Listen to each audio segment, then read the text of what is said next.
అంచకాల సంభవాలు ఎవరితో ప్రారంభమవుతాయ్యా అంటే ఈ అంచకాల సంభవాలు 7 ఏళ్ల శ్రమల కాలమును పచ్చ జెండా ఊపి ఆరంభం చేసేవాడే అబద్ధ క్రీస్తు. ఎవరండి? అబద్ధ క్రీస్తు, అంత్యక్రీస్తు, ఘోరమైన పాప పురుషుడు, సాతాను సొంత కొడుకు. వీడు ఎప్పుడైతే వీడు వస్తాడో వీడితో పాటు ఈ భూమి మీద భయంకరమైన శ్రమలు పొందుతున్నటువంటి సంఘము కూడా ఉంటుంది. ఇప్పుడు మనము చదువుకున్న మూలవాక్యంలోకి వెళ్ళి వారి దినాల కోసం మనందరం ఒకసారి ధ్యానం చేద్దాం రండి. 11వ అధ్యాయం. వారు 1260 దినములు ప్రవచింతురు అని రాస్తుంది. దేవుని స్తోత్రం కలుగును గాక. అందరూ చెప్పండి, ఎన్ని దినాలు? 1260 రోజులు. దేవుని స్తోత్రం కలుగును గాక. ఈ ఇద్దరు సాక్షులు భూమి మీదకి వచ్చి 1260 రోజులు ఏం చేస్తారట? ప్రవచనములు చెప్తారట. దేవుని చిత్తమైతే దానియేలు యొక్క 70 వారములు అనే అంశము పాస్టర్లకు, విశ్వాసులకు అర్థము కాని సంశ్లిష్టమైన, క్లిష్టమైన, జటిలమైనటువంటి సంగతి అది. దాన్ని మీకు విపులంగా ఒకరోజు బోధించినప్పుడు ఈ యొక్క దినాల లెక్క, హెబ్రీ క్యాలెండర్ లెక్క ఆ రోజు చెప్తాను. ఇప్పుడు చెప్పడానికి మనకు సమయం అనుకూలించదు కాబట్టి అవి ఇప్పుడు చెప్పట్లేదు. 1260 దినాలు = 3.5 సంవత్సరాలు. ఏంటండి? 3.5 సంవత్సరాలు. దీనిని 42 నెలలు అని కూడా రాస్తుంది అక్కడ. ఎన్ని నెలలండి? 42 నెలలు. దినాలు కాదు, నెలలు. 42 నెలలు అన్నా, 1260 రోజులు అన్నా, లేదు 3.5 సంవత్సరములు అన్నా ఒక్కటే. ఈ యొక్క అంత్యక్రీస్తు ఆరంభంతోనే భూమి మీద 3.5 సంవత్సరముల పాటు వాడు రాజ్యము ఏలుతాడు. వాడు రాజ్యం ఏలుతూ ఉండగానే సైమల్టేనియస్ గా, అంటే వాడికి సర్వ సమానంగానే నా 2 సాక్షులకు నేను అధికారం ఇచ్చేదను. ఎవరికి ఇచ్చేస్తాడు దేవుడు అధికారం?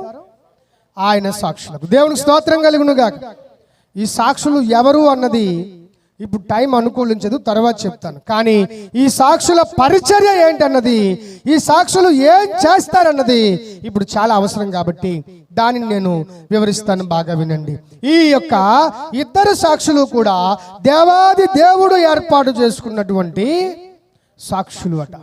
వీరిద్దరూ కూడా భూలోకమునకు ఎందుకు వచ్చారయ్యా అంటే, ఈ మాట చాలా స్పష్టంగా అందరూ వినాలి. భూలోకానికి 2 సాక్షులు ఎందుకు వచ్చారు అంటే, శ్రమల కాలం ఆరంభమైంది. ఆరంభమైన తర్వాత ఒక పక్క అంత్యక్రీస్తు భయంకరమైన అద్భుతాలు చేస్తున్నాడు. ఎలాంటి అద్భుతాలు అంటే చాలా భయంకరము, అసలు అసమానమైనటువంటి అద్భుతాలు. ఇంతకు ముందు ప్రపంచ ప్రజలు ఎన్నడూ చూడని ఈ అద్భుతాలు. ఆకాశం నుండి అగ్ని రప్పించడం, భయంకరమైనటువంటి గొప్ప గొప్ప ఉత్పాతాలు, అవసరమైనప్పుడల్లా భూమి మీదకి రప్పించడం, ఏవేవో బొమ్మలు మాట్లాడేటట్టు చేయటం, బొమ్మలు నడిచేటట్టు చేయటం, కదలకుండా ఉన్నవి కదిలేటట్టు చేయటం, మాట్లాడకుండా ఉన్నవి మాట్లాడేటట్టు చేయటం, అద్భుతాలు చేస్తుంటాడు. వీడు అద్భుతాలు చేస్తున్నప్పుడు ప్రపంచ ప్రజలందరూ కూడా నివ్వెరిపోయి ఆశ్చర్యపడుచు ఆ మృగము వెంట వెళ్ళిరి అని రాసుంటది 13వ అధ్యాయంలో. దేవుని స్తోత్రం కలుగును గాక. సో వీళ్ళందరూ ఏమనుకుంటారంటే, ప్రపంచ ప్రజలందరూ ఇదిగో ఈ ప్రపంచమునకు రాబోతున్న సకల దైవావతారము ఈ యొక్క అంత్యక్రీస్తే అని చెప్పి సకల ప్రపంచ ప్రజలు అంత్యక్రీస్తు వెంబడి వెళ్ళిపోతారు లైన్ కట్టుకొని. ఆ రోజుల్లో ఉండబోయే భయంకరమైన, దౌర్భాగ్యమైన, ఎవరికి అర్థము కాని మర్మసహితమైన ఈ యొక్క విశేషాలు, పరిస్థితులు సంఘమా ఆలోచించు. దేవునికి స్తోత్రం కలుగును గాక. వాడు అలాగ అద్భుతాలు చేస్తుంటాడు. ఒక పక్క దేవుడు పంపించిన 2 సాక్షులు కూడా ఏం చేస్తుంటారంటే, ఈ 2 కూడా అద్భుతాలు చేస్తుంటారు. వారికి నచ్చినప్పుడల్లా వర్షం ఆపేస్తుంటారు. వారికి నచ్చినప్పుడల్లా భూమి మీదకి అగ్ని వచ్చేటట్టు చేస్తుంటారు. వారికి నచ్చినప్పుడల్లా వారి నోటి నుండి అగ్ని వచ్చి అందరినీ కాల్చేస్తూ దహించి వేస్తూ ఉంటది. దేవునికి స్తోత్రం కలుగును గాక. ఇరకాటములో పడతది క్రైస్తవ్యము. ఆ రోజు ఇరకాటములో, సందేహములో పడుతుంది క్రైస్తవ్యం. ఎందుకంటే ఈ అంత్యక్రీస్తు అన్నోడు అద్భుతాలు చేస్తున్నాడు. ఈ ఇద్దరు సాక్షులు, దేవుడు కూడా ఒక పక్క అద్భుతాలు చేస్తున్నాడు.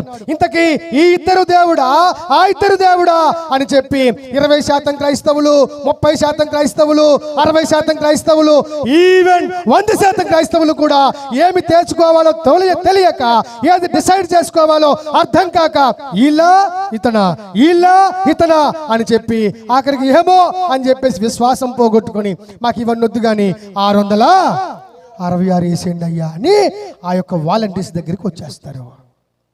This is exactly what is going to be. దేవునికి స్తోత్రం కలుగును గాక.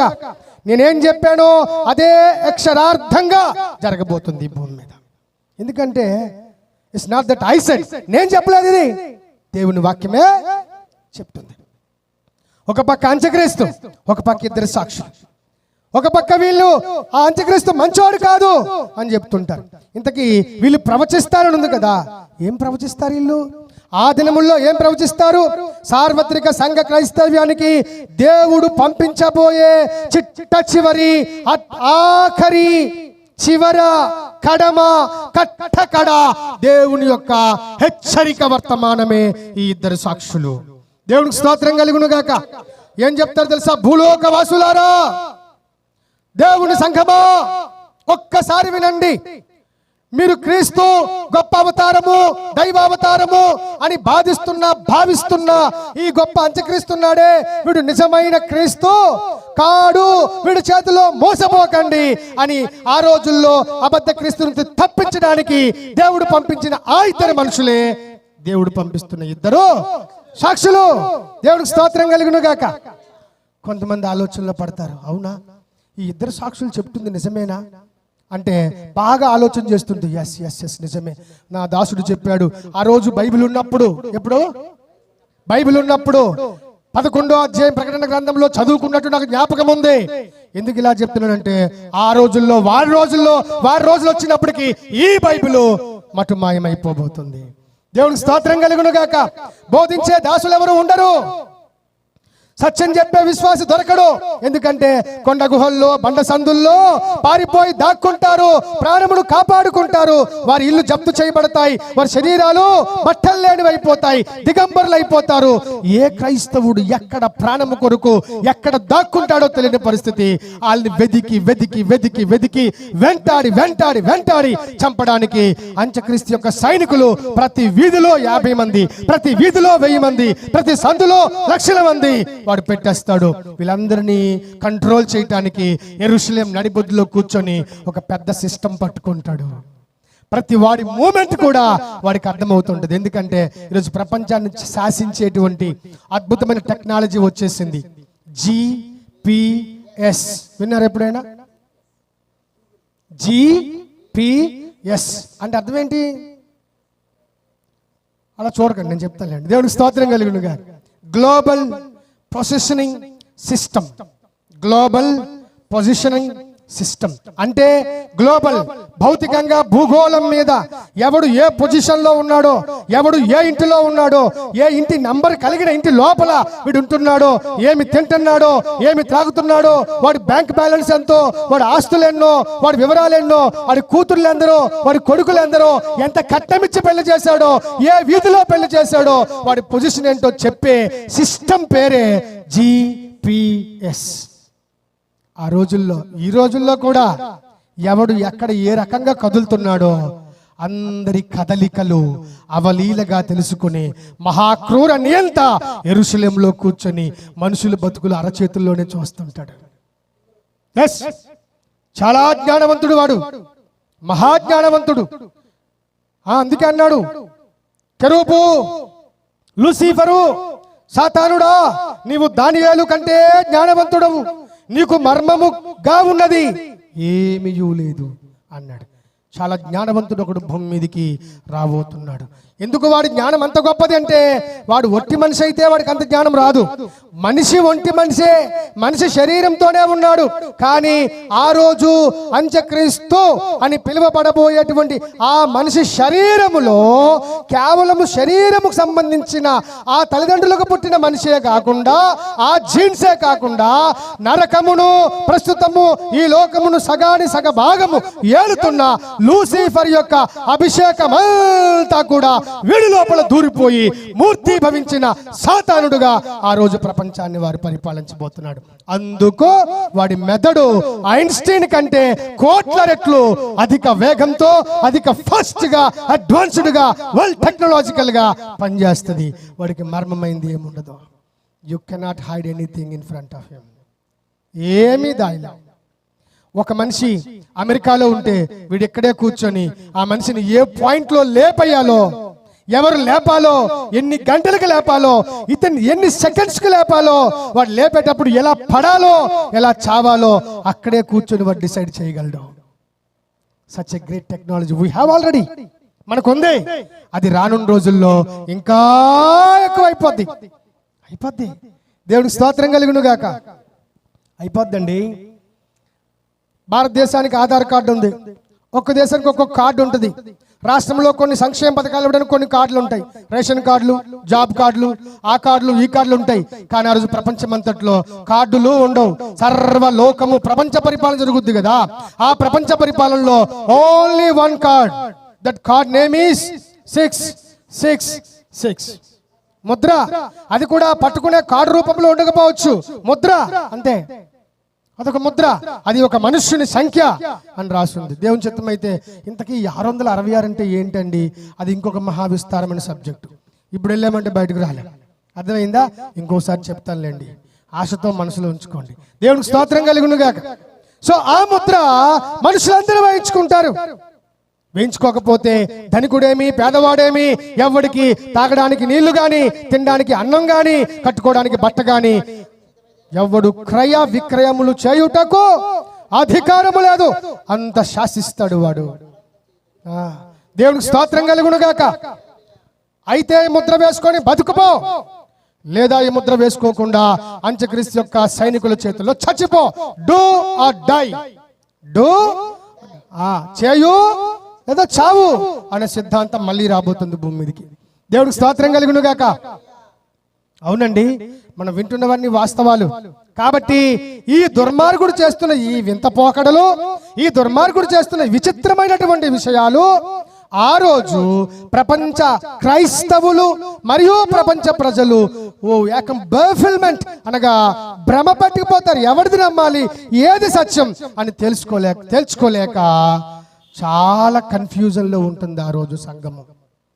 ఈ సంఘాన్ని గందరగోళములో నుంచి బయటకు తేవడానికి యథార్థవంతుల కోసం పంపబడినటువంటి ఆ ఇద్దరు మనుషులే దేవుడు పంపించబోతున్న ఇద్దరు సాక్షులు.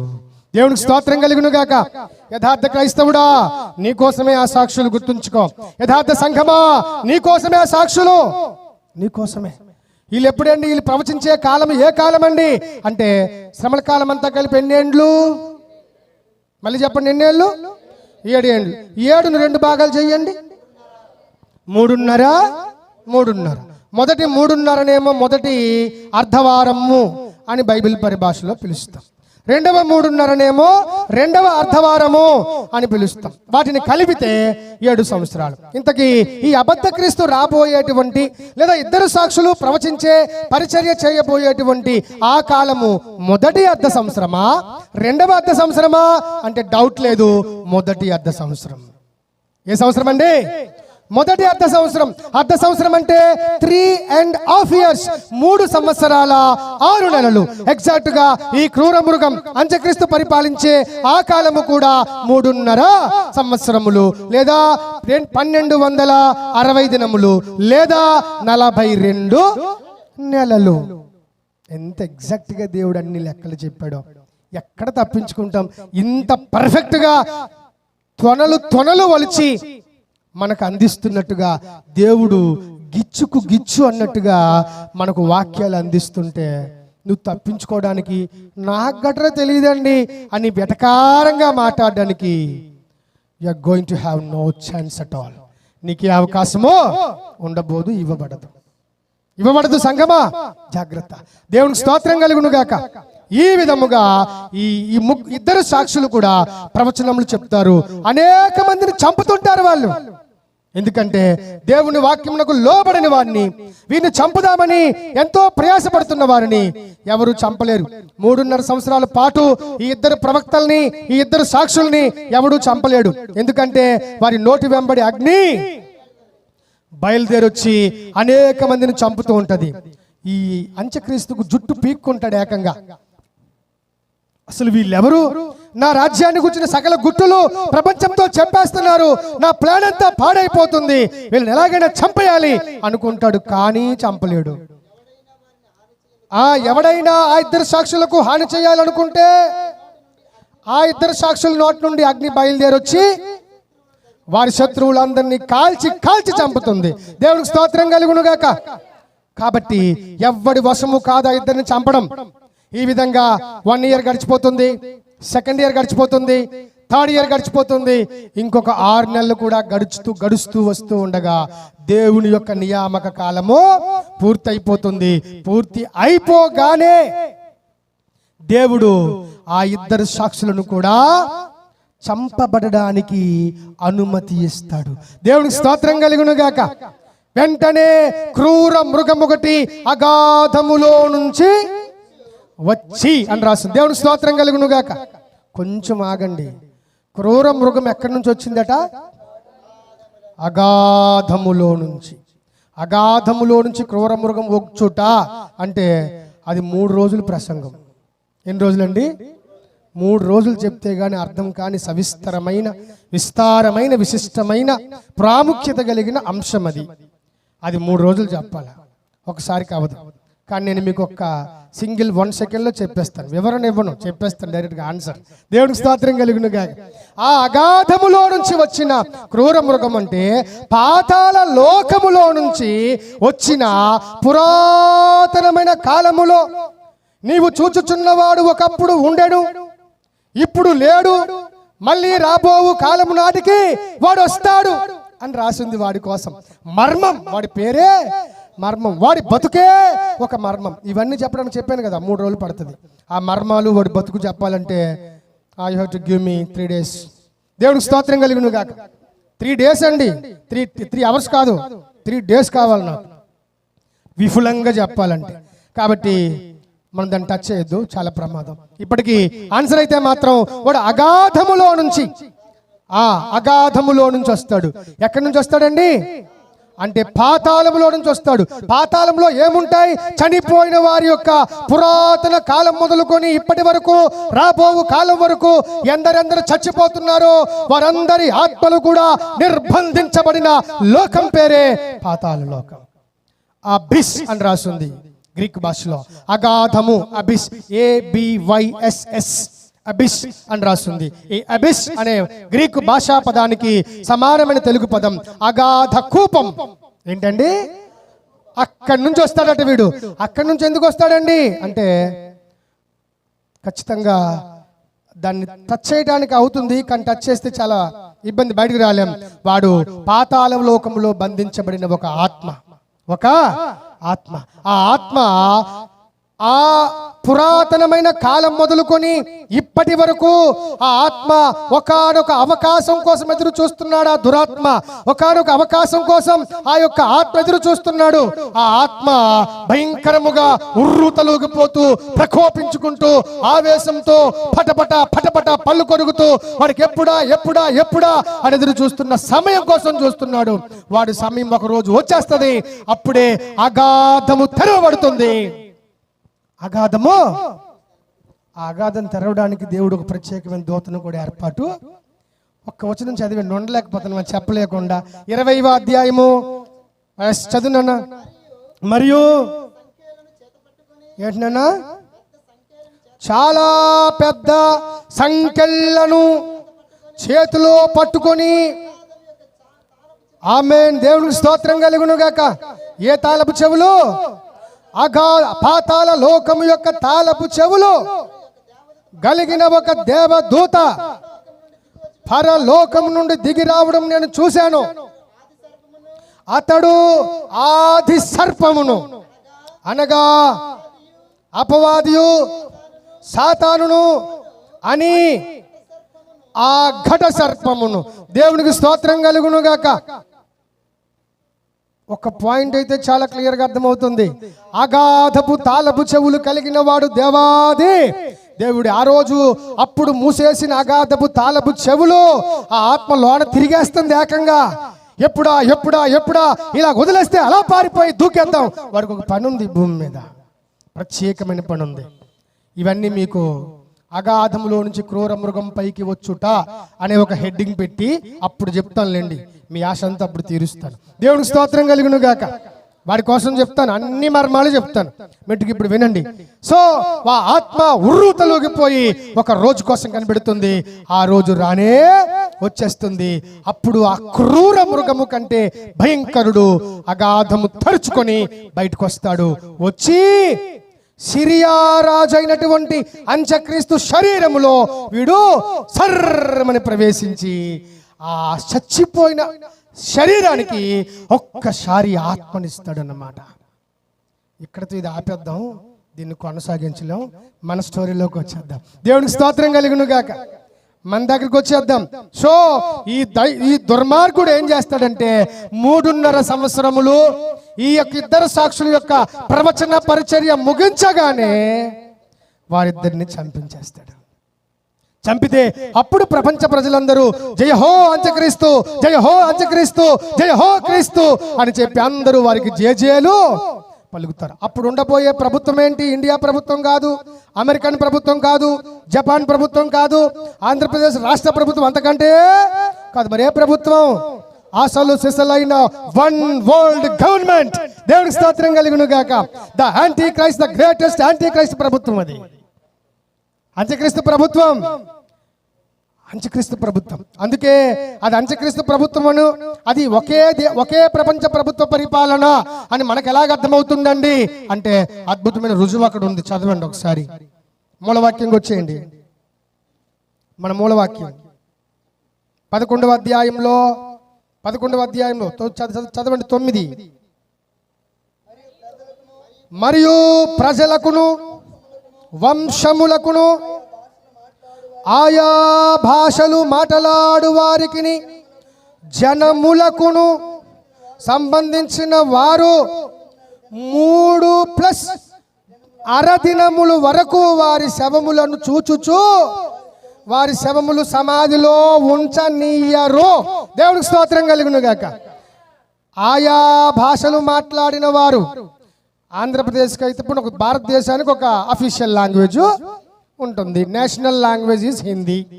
అలాగే అమెరికాకు ఇంగ్లీషు, జపాన్ వాళ్ళకి జపనీసు, జర్మనీ వాళ్ళకి వారి యొక్క సొంత జర్మనీ భాష ఉంటుంది. కానీ ఇక్కడ ఆయా భాషలు అన్నాడు అంటే అర్థం ఏంటి? ఏ దేశపు గవర్నమెంట్ ఆ దేశానికి అప్పటికి ఉండదు. అన్ని దేశాలు కలిపి ఒక గవర్నమెంట్ని ఏర్పాటు చేసుకుంటారు.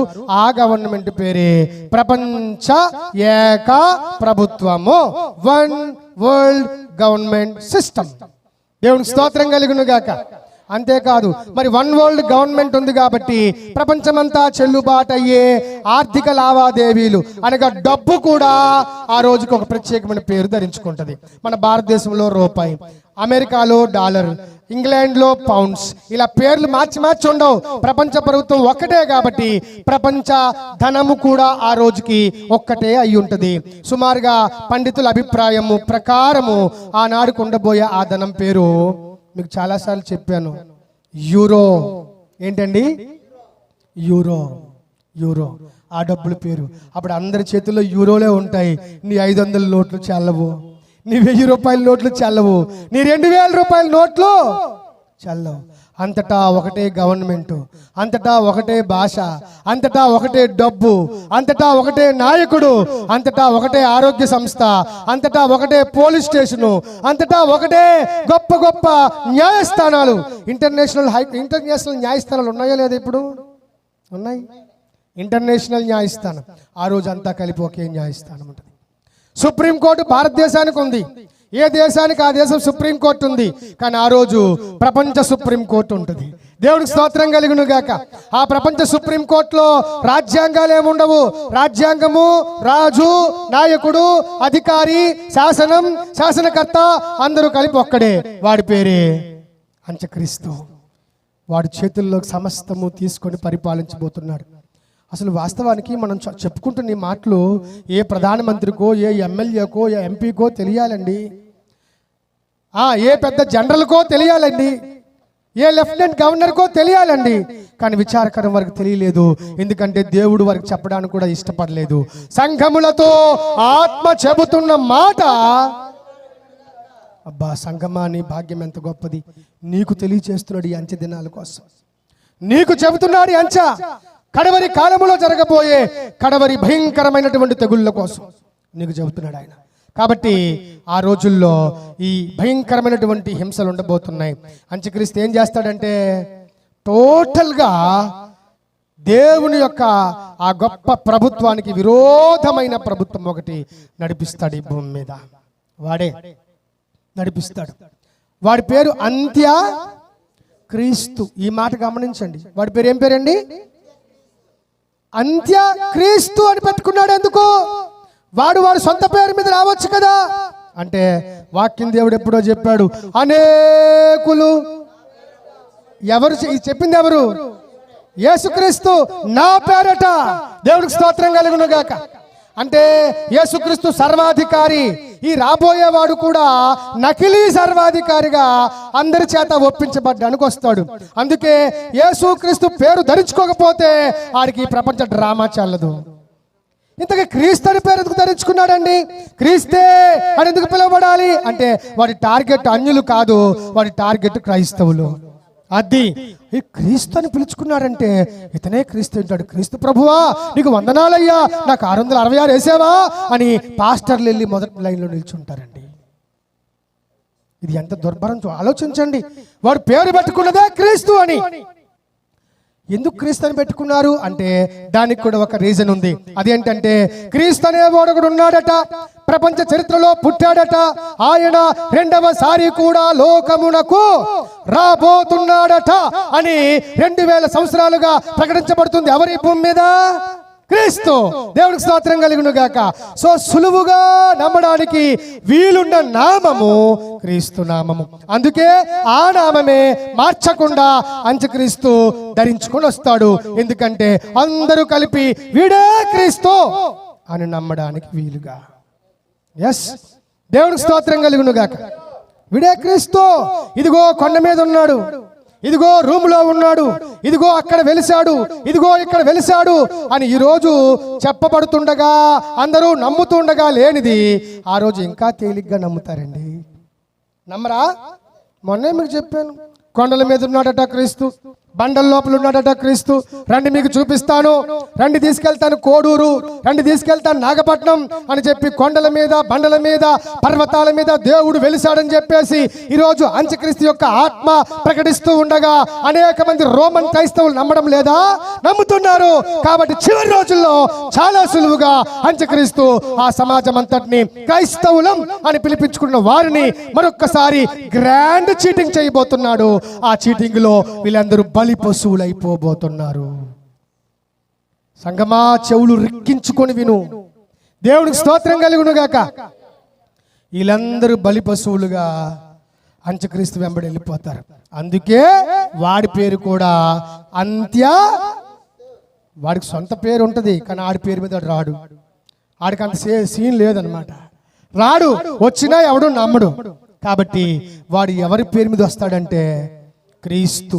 అంత్య క్రీస్తు.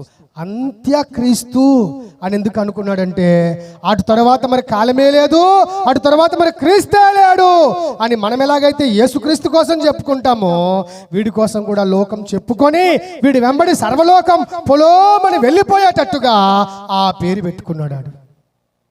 ఆహా, సాతానుడు ఎంత ప్లాన్ వేసాడండి, ఎంత మాస్టర్ ప్లాన్ వేసాడో.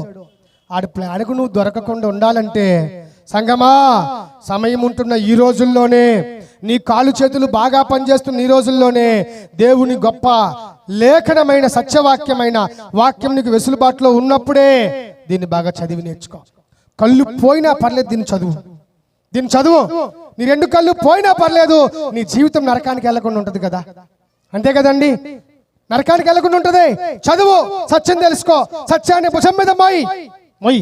ఎందుకంటే అందుకే అన్నాడు పౌలు గారి ద్వారా, ఇదిగో సంఘమా, ఈ లోకములో సాతానుడు వాడి కుతంత్రములను వాడి దుష్టతంత్రములను ఎరుగని వారి వలె సంఘమా మీరుండుట. ఎస్ చాలా మంది నా ప్రియ తమ్ముళ్ళు, అక్కలు, చెల్లెళ్ళు, సంఘాలు కూడా ఈ విషయాలు తెలియక యేసు నామములో పో అంటే అదే అమ్మమ్మ అభిషేకం, అయ్యగారిలో అభిషేకం పొంగి పారిపోతున్నారు. దాన్ని నమ్ముతున్నారు. ఎంతో మంది క్రైస్తవులు నష్టపోతారు ఆ రోజు.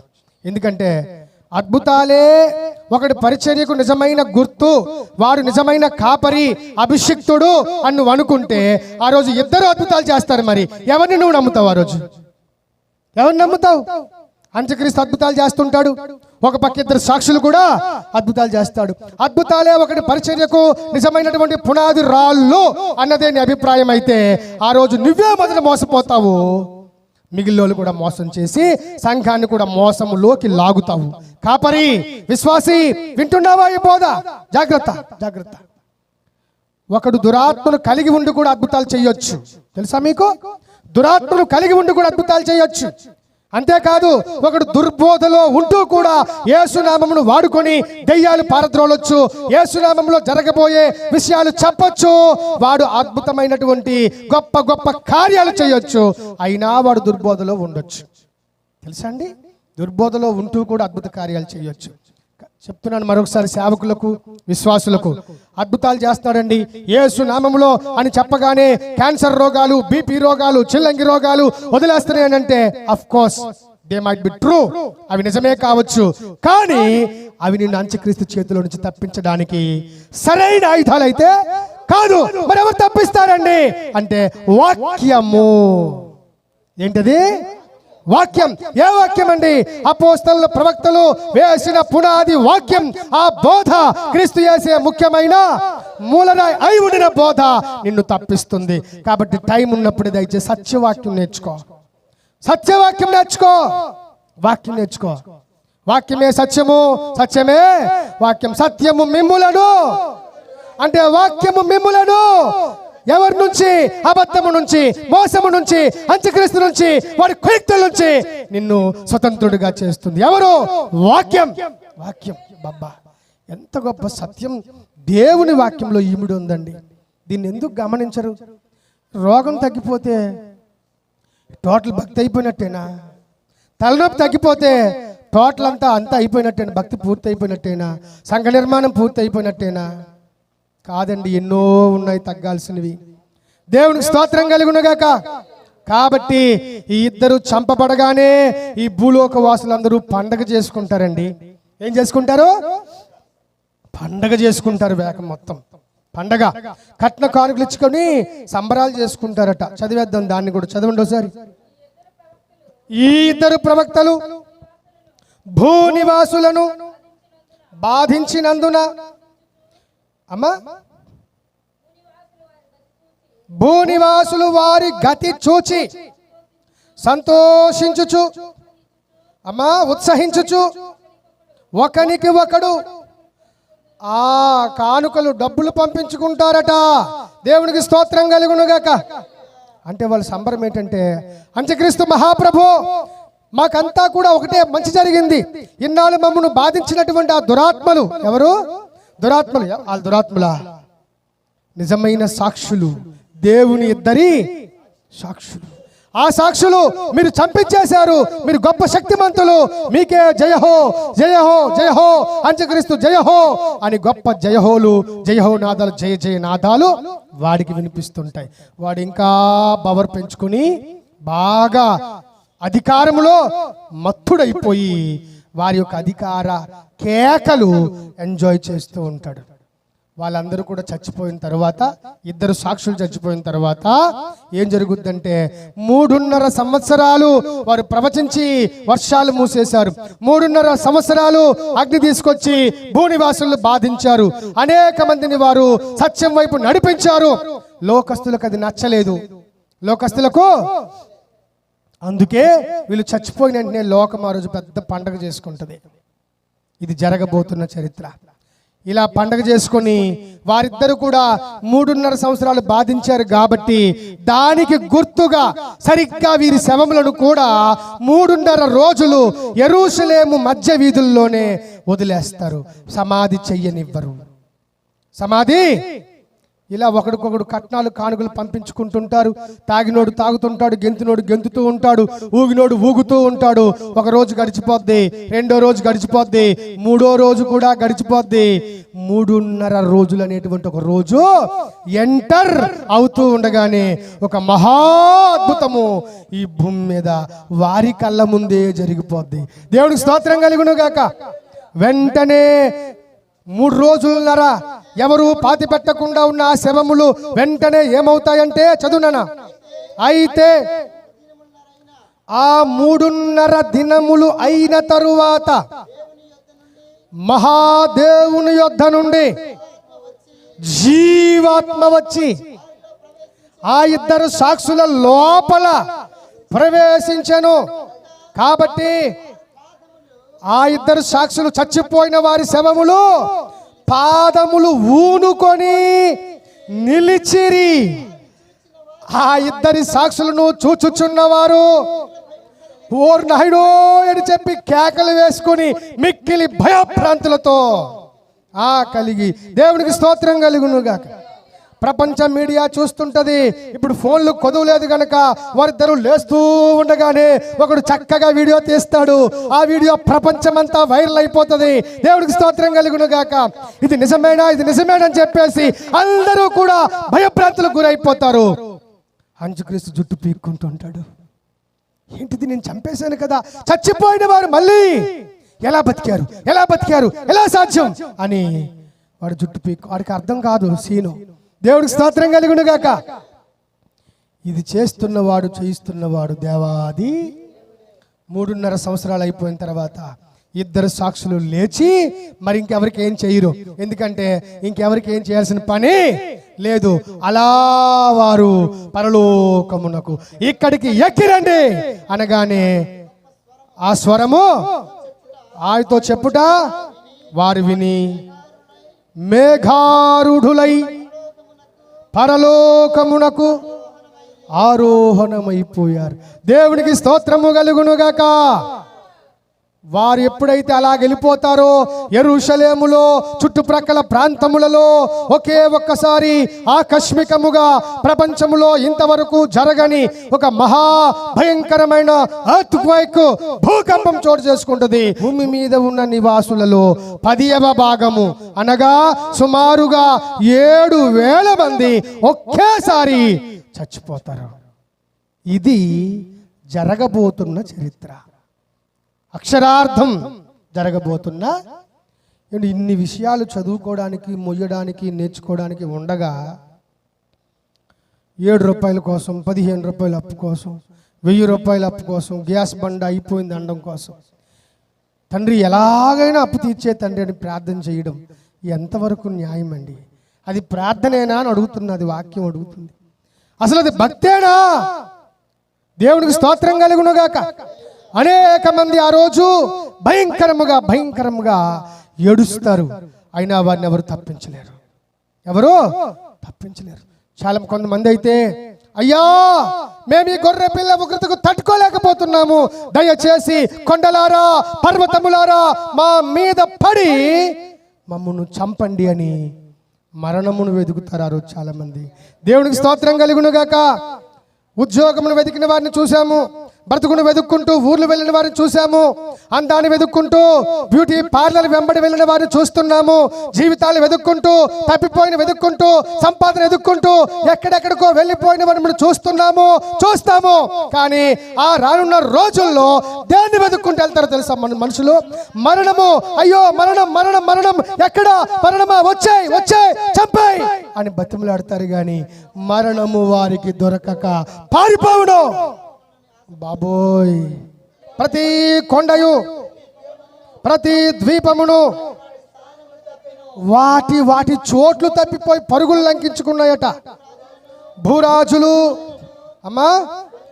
భూరాజులు మరియు ఘనులు, సహస్రాధిపతులు, ధనికులు, బలిష్ఠులు, ప్రతి దాసుడు, ప్రతి స్వతంత్రుడు కొండ గుహల్లో బండ బీటల్లో దాక్కోడానికి పారిపోయి సింహాసనాసీనుడై ఉన్న వాని యొక్కయు గొర్రె పిల్ల యొక్కయు ఉగ్రత వచ్చింది కాబట్టి దానికి తాళ జాలినవాడు ఎవడు?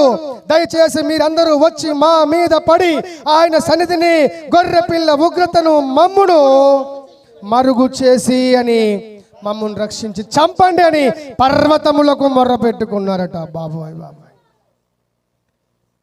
ఇంత భీకరమైన శ్రమ రాబోతుంది.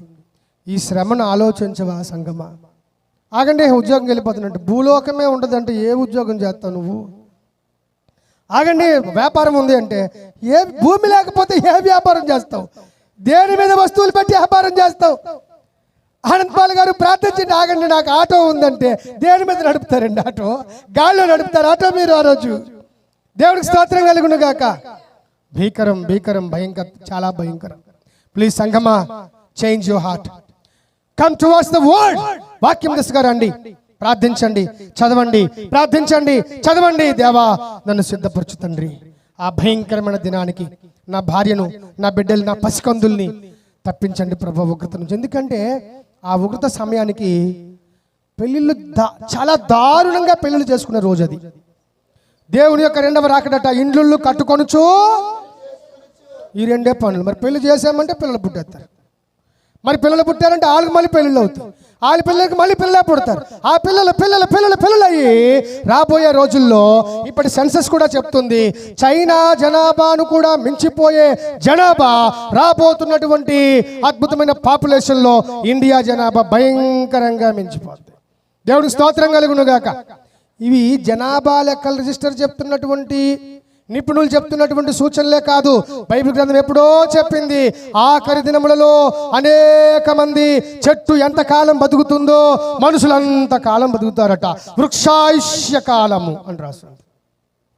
నేను చెప్పేది కాదు, మై బైబిల్ సేస్ వృక్షమంత ఆయుష్కాలము బతుకుతారు. అంటే జనాభా ఎక్కువ అయిపోతారు. పెళ్ళిళ్ళు చేసుకోవడం, పిల్లలు కంటాం, వాళ్ళు పెద్దవడం, పెళ్ళిళ్ళు చేసుకోవడం, పిల్లలు కంటాం. మరి మనుషులు ఎక్కువైపోతే ఇల్లు అలాగే కావాలి కాబట్టి ఇల్లు కట్టుకోవాలి. ఆ పిల్లలకి ఇల్లు, ఆ పిల్లలకి ఇల్లులు. కాబట్టి ఇల్లు కట్టాలి, పెళ్లి చేయాలంటే డబ్బులు. ప్రపంచమంతా డబ్బు అనుకోనే ఆ మాట వినిపిస్తుంది తప్పితే కొందరు డబ్బు అనుకోనే డబ్బు ఆగిపోయి పుట్టుమని చచ్చిపోతుంటారు. వేదన, యాతన, నరక యాతన అయిపోతుంటది. దయచేసి ఆ రోజు ఉదయం వెళ్ళిపోయి సాయంకాలం వరకు, రాత్రి వరకు కొంతమంది కష్టపడతారు. నేను కష్టపడడం తప్పనను, కానీ నువ్వు కష్టపడుతున్న డబ్బులు, నువ్వు కష్టపడుతున్నటువంటి ఆ సొమ్ము, దాచుకున్న డబ్బులు ఆ రోజు ఎక్కడ వేయాల్సి వస్తుంది తెలుసా? ఎలుకలకు, గబ్బిలములకు రోడ్ల మీద పారవేతురుగాక అన్నాడు. దేవుడికి స్తోత్రం కలుగును గాక. ఆ దినాలు ఎలా ఉండబోతున్నాయి తెలుసా అండి? యెషయా గ్రంథము 2వ అధ్యాయము చదవండి త్వరగా. యెషయా గ్రంథం 2వ అధ్యాయం. ఆ దినమున యెహోవా భూమిని గజమని వణికింపజేస్తాడు. ఆయన యొక్క భయంకరమైన సన్నిధి నుండి, ఆయన యొక్క ప్రభావ మాహాత్మ్యము నుండి కొండ గుహల్లోను, బండ బీటల్లోను దూరాలన్న ఆశతో నరులు తాము పూజ చేసుకోవడానికి చేయించుకొనిన ఏమేమి, మళ్ళీ చదివి ఏంటవి? వెండి చాలా భయంకరమైన అద్భుతమైన డబ్బులు ఖర్చు పెట్టి చేయించుకున్న వెండి విగ్రహాలు, బంగారు విగ్రహములు. నోట్ దిస్ పాయింట్ సంగమా. దేనికండి? ఎలుకలకు, గబ్బిలములకు. దేవునికి స్తోత్రం కలుగును గాక. ఏమండి, కట్టలు డబ్బులు సంపాదించండి కాదనలేదు, కానీ ఆ డబ్బులు మీ దగ్గర ఉన్నప్పుడే దయచేసి దేవుని సేవకు సమృద్ధికి ఇవ్వండి. సేవకు సమృద్ధికి ఇచ్చేయండి. ఆ రోజు నీ చేతులతో నీ బంగారు నువ్వే పారేయడం కంటే ఈరోజు ఒక్క 100 రూపాయలు తీసి వెళ్ళి పాస్టర్ గారు కొంచెం దూరం వెళ్ళి ఛార్జీ కట్టుకుని వెళ్ళి సేవ చేసి రండి అని ఒక్క 100 రూపాయలకు తెలిసిన దాసుడికి ఇస్తే దేవుని సేవలో పెట్టుబడి పెట్టినోడు అవుతావు కదా. ఒక 1000 రూపాయలు తీసి ఒక సేవకుడికి ఇస్తే ఆ సేవకుడు నీ పేరు మీద 2 ఆత్మలు రక్షిస్తాడు కదా. నా 1000 నోట్లని చెక్కు చెదరకుండా గట్టిగా దాచుకుంటే గబ్బిలాలకు, ఎలకలకి నీ సొంత ఎవరో అయితే వేరు, నీ సొంత చేతులతో పారేస్తావు. అలాగ అనవసరంగా ఆ రోజు పోయేదానికంటే ఈరోజు ఆ రూపాయలు ఇచ్చి కొద్దిగా దేవుని సేవ జరిగిస్తే తెలియని ఈ సమాచారము అనేక మందికి అందించే దాసులు చాలా మంది ఉన్నారు కదా. వారిని బలపరచవచ్చు కదా, కొంచెం వారిని బలపరచవచ్చు కదా. వారికి నీ భాగం ఇవ్వచ్చు కదా, వారికి నీ డబ్బులు ఇవ్వచ్చు కదా. తాళిమి లేకుండా ఉదయం నుంచి రాత్రి వరకు తాళిమి లేక పనిచేయవానికి ఏం కలుగును? నష్టమే కలుగును. ఇంత నష్టపోయి సంపాదించిన కోట్లు ఎవరికి ఇస్తావు? అదేదో ఇప్పుడు ఇస్తే చక్కగా దేవుని దాసులు వాడుకుంటారు కదా. అది నా బాధ. దేవునికి స్తోత్రం కలుగునుగా. వాడుకుంటారు కదా, దేవుని సేవ ముందుకెళ్తుంది కదా, అనేక ఆత్మలకు ఆహారం అందుతుంది కదా. కాబట్టి ఆ రోజు బండబీటల్లో, కొండ సందుల్లో తూరిపోతారు. వాళ్ళు బంగారం కోసం ఆలోచించరు. అమ్మో, ఈ బంగారం వద్దు, నా ప్రాణం నిలబడితే అనుకొని గుండెలు ప్రాణాలు పట్టుకొని పరుగులెడుతుంటారు. ఎవరు ఎటు పరిగెడుతుంటాడో తెలియదు. ఏ చెట్టు వాళ్ళు పరిగెడుతూ ఉండగా ఏ చెట్టు ఎవరి మీద పడిపోయి చంపేస్తుందో తెలియదు. ఆ రోజులు అనేకులు మరణమును వెదుకుదురు, మరణం వారికి దొరకదు. కొండలతో చెప్తారట, కొండలారా, పర్వతములారా మా మీద పడి మమ్మల్ని చంపండి. ఏంటి కొండలు వీళ్ళు మాటలు అర్థం చేసుకుంటాయా? మరి కొండలతో అంటున్నారేంటి? ప్రకటన గ్రంథం భాష ఉపమాన భాష. ఏ భాష? కొండలు, పర్వతములు. ఎందుకన్నాడంటే ఈరోజు రోమన్ క్యాథలిక్కులకు, అనేకమైన హైందవులకు, అనేకమైనటువంటి వారికి కొండపేటలు, పర్వతములు పుణ్యక్షేత్రాలు. దాని మీద ఉన్న దేవతలను, ఆ దాని మీద ఉన్న మరియ విగ్రహములను, ఆయప్ప ఈయప్ప జోజప్ప అనుకున్న వారి విగ్రహములను పూజించుచు రక్షించండి అని వేడుకుంటున్న వారికి ఆ రోజు చెప్పు దెబ్బ. రండి, మమ్మల్ని రక్షించండి, బతుకంతా మిమ్మల్ని సేవించాం కదా, రండి రండి అంటే, దుర్మార్గులారా మమ్మల్ని సేవించమని మేము మీకు ఎప్పుడురా చెప్పాము అని తిరిగి మాట్లాడతారు. కొండలంటే నిజం కొండలు కాదు, బండలంటే నిజం బండలు కాదు, పర్వతాలంటే నిజంగా పర్వతాలు. వాటి మీద జరుగుచున్న పాపపు వ్యభిచార వ్యవస్థ, బొమ్మల వ్యవస్థ, ధర్మ సంకట వ్యవస్థ, అధర్మ వ్యవస్థ, ఎన్ని పేర్లు పెడతారో అన్ని పేర్లు పెట్టుకోండి. ఆ వ్యవస్థ ఆ రోజు కూలిపోయి ఈ పాపులను చూసి పారిపోతాయి. మిమ్మల్ని చంపడం కూడా మాకు ఇష్టం లేదురా అని చెప్పి పారిపోతాయి. ఎస్, మిమ్మల్ని చంపడం కూడా మాకు ఇష్టం లేదు, మీరు అంత దుర్మార్గులు, మాకు బొట్లు ఎట్టి మా మీద దేవుడు వెలిసాడని మీరు చెప్పుకుంటే మాకొచ్చి నష్టం ఏంటి? సవ్వండ్రా, వదిలేస్తారు, పారిపోతాయి.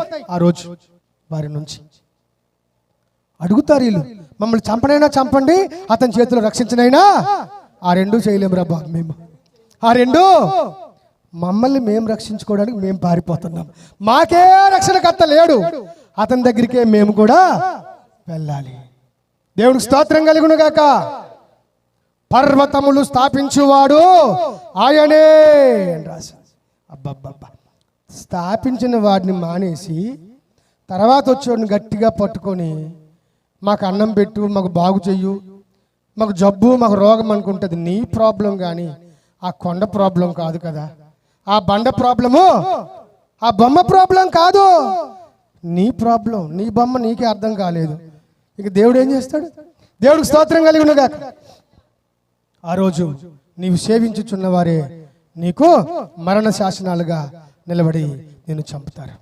కాబట్టి ఆ దినమున గొర్రె పిల్ల ఉగ్రతలో నుంచి నిన్ను ఎవ్వడు తప్పించలేడు. దేవుడికి స్తోత్రం కలుగును గాక. ఆ విధముగా ఆ రోజు కాలములు ఆ కాలములలో పరిస్థితులు ఉండబోతున్నాయి గనుక ఆ పరిస్థితుల్లో నుంచి యథార్థ క్రైస్తవులను రక్షించడానికి, యథార్థ క్రైస్తవులకు వాక్యము చిట్ట చివరిగా పంచుకోవడానికి వచ్చినటువంటి వారే ఈ ఇద్దరు. అర్థమైందండి? అర్థమైందా? దేవునికి స్తోత్రం కలుగును గాక. ఇప్పటికైనా మీరు మనసు ఇవ్వకపోతే చాలా దోషులు అయిపోతారు. దేవుడు అన్నాడు, నేను ఎవరికి ఎక్కువగా ఇయ్యకూడదునో పూరించండి, వారి నుంచి ఎక్కువగా అడుగకూడదును. ఇన్ని ఎక్కువ విషయాలు మీకు చెప్పి రేపు తక్కువ విషయాలతో వదిలేద్దాం అనుకున్నారు మిమ్మల్ని? అస్సలు ఛాన్స్ లేదు. ఇన్ని నేర్పించాను కదరా నా దాసుని వాడుకొని ఎలా బతికావు చూపించు అని నిన్నే ఎక్కువ అడుగుతాడు. నాకు కాదు చూడు వీడు 100 సంవత్సరాలు బట్టి విశ్వాస తండ్రి అని ఆడికి నువ్వు అప్పచెప్తుంటావు. ఆడు నాకు సమస్య లేదురా, ఆడు 100 ఏళ్ళు ఉన్నా ఆడికి ఏం అర్థం కాలేదు. నువ్వు 2 ఏళ్ళు వెళ్ళావు కానీ నా దాసుని వాడుకొని నీకు అన్నీ చెప్పాను, నీకు అన్నీ చెప్పాను, తెలిసిన నువ్వు కూడా తప్పెందుకు చేశావో నాకు చెప్పు అని అడుగుతాడు. చాలు నాన్న. దేవుడికి స్తోత్రం కలుగును గాక. జాగ్రత్త. ఇన్ని సంగతులు మీ ముందు ఇంత కష్టపడి ఊరకనే చెప్పట్లేదు దేవుడు. అభిషేకాన్ని అనవసరంగా వాడుకున్నాడు జీవితాన్ని దేవుడు కకావికలం చేసేస్తాడు. ఇంత కష్టపడి చెప్తున్న దేవుని అభిషేకాన్ని అన్యాయంగా చెప్పుకున్నాడు. పాస్టర్ అంటే ఎవరు? చెప్పుకున్నాడు. విశ్వాసం అంటే వినుకున్నాడు. ఆయన చెప్పుకొని వెళ్ళిపోతాడు, మనం వినుకొని సభ అయిపోతుంది అనుకుంటారు. జాగ్రత్త. దేవుడు తోలు తీస్తాడు. దేవుడు అభిషేకించిన దేన్ని వదలడు. ఈవెన్ రొట్టె ముక్కలు దేవుడు వదలలే. అభిషేకించిన రొట్టె ముక్కలు ఇవెందుకు ప్రభు, అందరు తినేశారు కదా పారెత్తమా అని అడిగితే నోర్మై అవన్నీ ఎత్తండి రా అన్నాడు. అవన్నీ ఎందుకు ప్రభు ఎత్తండి, అవి మామూలు రొట్టెలు, మీ బాబుగారు సొమ్ము కాదది. నేను కష్టపడి పరలోకము నుంచి ప్రార్థిస్తే అభిషేకం ద్వారా 5 రొట్టెలు 2 చేపలు 5,000 మంది తిన్నారు. అభిషేకించిన రొట్టెలు అవి. దేవుడికి స్తోత్రం కలుగును గాక. అభిషేకించబడిన దాసుడు బోధిస్తే అభిషేకిత వాక్కులు నిర్వీర్యం చేస్తున్నావంటే, పట్టించుకోవట్లేదంటే నిన్ను దేవుడు వరకునే వదలడు. Take it as a challenge. అభిషేక్త వాక్యము, అభిషేక ప్రవచనాలు, అభిషేక బోధ గాలి కొదిలేస్తావా? నీకు ఎంత ధైర్యము? రొట్టె ముక్కలే వదలనోడు నీ శ్రేష్టమైన నీ బతుకు వదులుతాడా? చెడిపోతే వదలడు, దేన్ని వదలడు. అన్నీ లెక్కడుగుతాడండి. దిద్దుకో సంగమా, దిద్దుకో, కట్టుకో, పరిష్కారముగా కట్టుకో. చచ్చి ఓ సంగమా కట్టుకో. ఎందుకంటే దేవుడు ఆ 2 సాక్షుల్ని మన కోసమే పంపిస్తాడు. ఆ రోజుకి మనం బతుకుంటే, ఆ రోజుకి మనం జీవించుంటే ఆ 2 సాక్షులు మనం చూస్తాం. బతుకుంటే దేవుడికి స్తోత్రం కలుగును గాక. మీరు ఒక నిరాశ రావచ్చు, అంతవరకు మనం ఉంటాం ఏట్లేండి, మీరు మరిన్ని అని అంటారేమో. సరే నువ్వు బతుకుండవు, మరి నువ్వు కాసిన పిల్లలు బతుకుండరా? ఆలు ఉండరండి అనొచ్చు. పోనీ ఆలు కాసిన పిల్లలు ఆలు ఉండరా? పోనీ నువ్వు అనొచ్చు ఆలు ఉండరండి. ఏదో ఒక రోజుకి నీ వంశము, నీ సంతానము ఏదో ఒక చోట దొరికేస్తుందా లేదా? దొరుకుతుంది కదా. మరి పుట్టబోయే వారిని సిద్ధం చేసే పని ఎవరిది? మరి మందే కదా. అందుకే ఓ ఇశ్రాయేలు, నేడు నేను నీకు ఆజ్ఞాపించుచున్న ఈ నా మాటలో నీ పిల్లలతో నువ్వు కూర్చున్నప్పుడు, లేచినప్పుడు, పండుకున్నప్పుడు, నడిచినప్పుడు వాటిని వారికి చెప్పి బోధించు, అభ్యసింప చెయ్యి అన్నాడు. జాగ్రత్త, నీ పిల్లలు మా వాళ్ళు అలాంటి వాళ్ళు కాదండి అని పెద్ద పెద్ద మాట్లాడకండి. ముందు మనోళ్ళు చెడిపోవచ్చు, దానికి ఏంటి ఉంది. బాగా పండితుడు కొడుకే పామరుడు అయిపోతాడు, పనికి రానుడు అయిపోతాడు. అవునండి. ఈ రిక్షా వాడిలో ఈడేం చేస్తాడు అనుకుంటాం, వాళ్ళ ఇంట్లో నుంచే కలెక్టర్లు అందరూ పుట్టేస్తుంటారు. దేవుడికి స్తోత్రం కలుగునుగా. అప్పుడు మనం చెప్పబట్టుకొని కాగితం పట్టుకొని సార్ కొంచెం సంతకం. ఆ రిక్షా వాడి ఇంటికి వెళ్ళాలి. ఎవరిని నీరసంగా చూడకండి. ఈరోజు రైతులే రేపు రాజులు, ఈరోజు బళ్ళే రేపు వాడలు. దేవుడికి స్తోత్రం కలుగునుగాక. Don't underestimate anybody, anything in your sight in this world. ఈ ప్రపంచంలో నీ దృష్టిలో ఏది ఆడికి ఇంత నీరసం చేయకండి. ఆడి దగ్గరకు అడుక్కోవడానికి వెళ్ళాల్సి వస్తుంది. నువ్వే వెళ్తావు. ఇప్పుడు నువ్వు వెళ్ళకపోవచ్చు, నీ కడుపులో పిల్లలు వెళ్ళాల్సి వస్తుంది. ఈ కొంచెం సైన్ చేయండి సార్, చిన్న ఉద్యోగం ఇవ్వండి సార్, అతన్నే బతిమలాడాలి మళ్ళీ. ఎస్, అవునండి, ఎవరిని ధిక్కరించకండి ప్లీజ్. ఎందుకంటే దేవుని దృష్టికి అందరూ గొప్పలే. నీ పొగరపట్టిన మాటలు ఆడకండి ఎవరి మీద. దేవునికి స్తోత్రం కలుగును గాక. అవును, పొగరపట్టిన మాటలు, పొగరపట్టి గర్వం నాశనమునకు ముందు అది నాశనం అయిపోబోతున్నావు అంటేనే ఇలాంటివన్నీ వస్తుంటాయి ముందు. ఈ పొగర్లు, పీక్ లెవెల్, నాకేంట్రా అని ఇంత పొడుగు ఎగరేయటం వద్దు. భుజాలన్నీ ఇరిగిపోతాయి, జాగ్రత్త. దేవుడు ఇరిచేస్తాడు, కోడి ఎముకలు ఇరిచినట్టుగా. అవును, దేవుడికి స్తోత్రం కలుగునుగా. భుజాలు ఎగరేయకు, పైకి చూడకు, ఏంట్రా అన్నాడు చూడకు. అందుకన్నాడు దావీదు, దేవా నా కన్నులు పైకి చూచున్నవి కాదు, నాకు అందని వాటి యందు నాకు ఆశ లేదు. కానీ ఎక్కాలనైతే ఉంది ప్రభువా, కానీ నేను ఎక్కలేను కదా ప్రభువా. కాబట్టి నేను ఎక్కలేనంత ఎత్తైన కొండ పైకి, అంటే కొండ అంటే నిజంగా కొండ కాదు, కొండ ఎక్కితే ఏమవుతుంది దావీదుని అడగొచ్చు. కొండ కోసం చెప్పట్లే, అంత ఉన్నతమైన అనుభవం. అన్ని గొప్ప అనుభవాలు నాకు ఇవ్వుతంటే అని అడుగుతున్నాడు గొప్ప దాసు. ఎక్కలేని ఎత్తైన కొండ ఎక్కించుము నన్ను పరిశుద్ధ కొండ, ఎక్కలేని ఎత్తైన కొండ ఎక్కించుము నన్ను పరిశుద్ధ. చక్కని ప్రభు నీ మోము చూడా, చక్కని ప్రభు నీ మోము చూడా, నీ కొరకేగా వెదికేను దేవా, ఒకసారి కనిపించరావా. నీ కొరకేనే వెదికేను దేవా, నాకొకసారి కనిపించరావా. ప్రభు మొర వినవా, ప్రభు మొర వినవా, నీ కొరకేనే వెదికేను దేవా, నాకొకసారి. ఆమేన్. నీ కొరకేనే వెదికేను దేవా, నాకొకసారి కనిపించరావా. దేవుడికి స్తోత్రం కలుగును గాక. ఎక్కండి ఉన్నతమైన అనుభవాల కొండలు, ఆధ్యాత్మిక కొండలు ఎక్కండి. చిన్న ప్రార్థనతో అడ్జస్ట్ అయిపోయి ఆత్మీయ జీవితంలో సాటిస్ఫాక్షన్ ఉండకూడదు, ఆత్మీయ క్యాడర్స్లో సాటిస్ఫాక్షన్ ఉండకూడదు. కానీ నీకున్న డబ్బుతో సాటిస్ఫై అవ్వాలి, వస్తువులతో సాటిస్ఫై అవ్వాలి. కానీ ఆత్మీయ జీవితం 2 పాటలు వచ్చి 3 వాక్యాలు వస్తే అబ్బా చాలెద్దు అనకూడదు. అంత 2 పాటలు 3 వాక్యాలు వస్తే చాలెద్దా, అంత అయిపోయినట్టేనా? కోట్లు ఉన్నాయి నేర్చుకోవడానికి.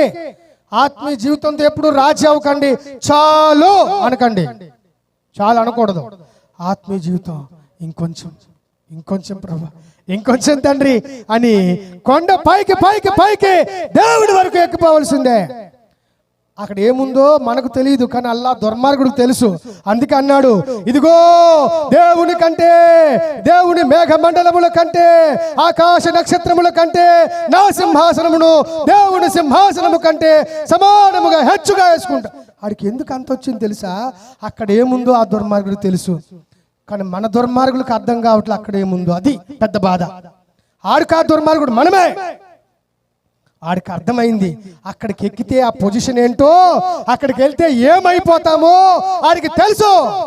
అందుకే మన లెక్కనివ్వట్లేదు ఆడు. మన ఆత్మీయ జీవితంలో ప్రార్థన తగ్గించేస్తున్నాడు, వాక్య ప్రత్యక్షత తగ్గించేస్తున్నాడు. అంత వద్దులేరా పిచ్చోడు అయిపోతావు, ఇంత చదువుకో, ఇంత ప్రార్థన చేసుకో సరిపోద్ది అని ఇంత ఎంత ఇంత ఇంత అంత ప్రార్థనే, అంత వాక్యమే, ఓ 9 టైం అంతా. ఆత్మీయ జీవితంలో వ్యక్తిగతంగా ఎన్నడూ అలా సాటిస్ఫై అవ్వకండి ప్లీజ్, అవ్వకండి.